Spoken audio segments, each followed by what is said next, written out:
The price of gold steadied around a 3-week low against the US dollar on Wednesday, holding above $2,600 per troy ounce after plunging on talk of possible Middle East peace talks. Despite continued fighting across Gaza and southern Lebanon, plus the death of 2 civilians in a Hezbollah rocket attack on the northern Israeli city of Kiryat Shmona, crude oil prices fell further after losing almost 5% yesterday. Western government bond prices stabilized, holding benchmark 10-year US Treasury yields above 4% per annum, while China's equity market sank 7.5% as disappointment continued over Beijing's cautious economic stimulus plans. European bourses ticked higher, but the US stock market continued to hold like gold below its recent all-time highs. Since the 7th of October, atrocities across southern Israel by Iran-backed Hamas fighters 12 months ago, the price of gold has risen by 41.0%, while the S&P 500 index has gained 32.7%. Gold prices on Tuesday lost almost $50 inside 3 hours, hitting $2,605 per troy ounce,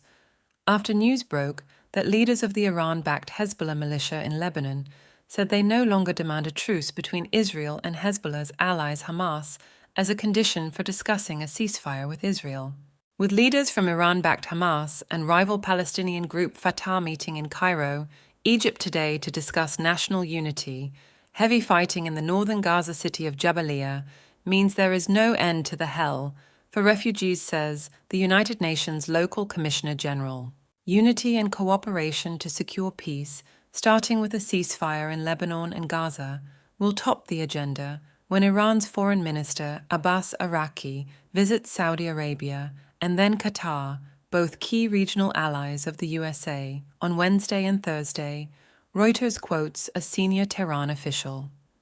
But any assistance to Israel, such as allowing the use of a regional country's airspace for actions against Iran, is unacceptable, the official also said, as the Middle East region awaits Tel Aviv's response to last week's ballistic missile attack by the Islamic Republic. The United States is fully intertwined with Israel's bombardment of Gaza and now Lebanon, claims former China government advisor Victor Gao, urging Washington to reflect upon its behavior and really achieve consistency in whatever rules they are preaching to the rest of the world. Ukraine's presentation of a victory plan to Western allies looks in doubt this weekend after US President Biden called off his state visit to host nation Germany because of Category 5 Hurricane Milton's impending landfall in Florida, potentially also impacting the gold industry's annual LBMA 2024 conference in Miami. While Russian forces today continued their westwards push into Ukraine after taking the strategic town of Toretsk, military strikes by Kyiv hit an oil depot in the Crimea, annexed by Moscow back in 2014, and destroyed an arms depot 60 miles inside Russia, said to contain weapons from Moscow ally North Korea. Casualties among North Korean officers and soldiers in Ukraine is highly likely, said a spokesman for the South Korea's government today, due to mutual agreements that resemble a military alliance between the two pariah states. US Republican presidential candidate Donald Trump is accused of sending COVID tests to Russia's President Putin during the 2020 pandemic in new biography War by US reporter Bob Woodward. Trump is also accused of speaking with the Kremlin leader at least 7 times since he left the White House in 2021, including since Moscow began its all-out invasion of Ukraine in 2022. It's a trash book that either belongs in the bargain bin of the fiction section of a discount bookstore or used as toilet tissue, says Trump's 2024 campaign spokesperson Stephen Chung.